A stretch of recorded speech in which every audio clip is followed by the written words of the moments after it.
Hello नमस्कार है सबैजनालाई। आज कपाल काट्नु पर्यो। मलाई फेरि यतिको हुन्छ कि अलिअलि धेरै यसो हैन, यति पलायो भने मलाई फेरि यस्तो हुन्छ कपाल काट्नलाई टाउको चिलाउँछ क्या।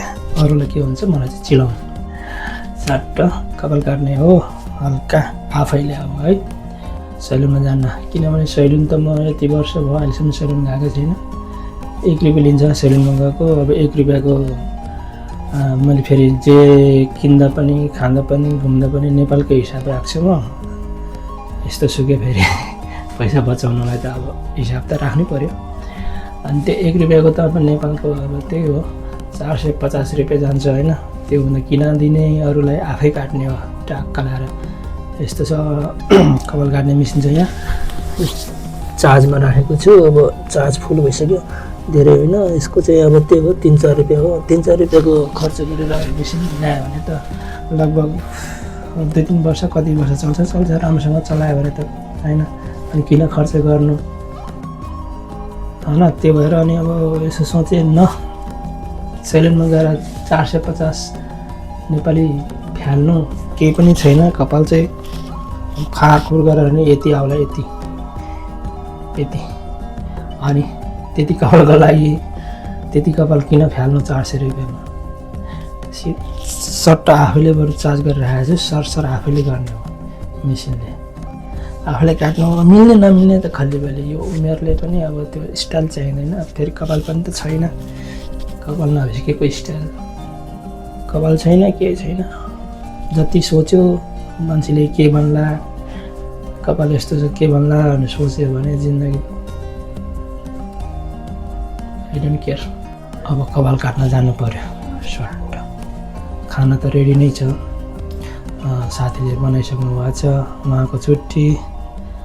अब यसो कपाल काटेर अनि आफिस दिनुपर्छ।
ल काट्यो।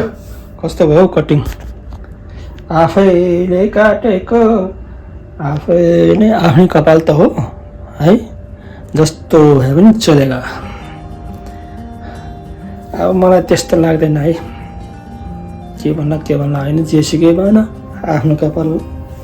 म त यस्तै हो, धेरै सोच्दिनँ। जस्तो भए पनि चलेगा। नभएको कपाललाई के को स्टाइल है। दुमदमा दम दम दम दुमदमा दम दम दुमदमा दम दम दम दुमदमा दम दम दुमदमा दम दम दम दुमदमा दम दम ट्याक्क पारेर ल हिरो भयो क्या हो। ल गाइस, आजलाई यस्तै भयो होइन। माम खानु पऱ्यो नि अब। ल ओके।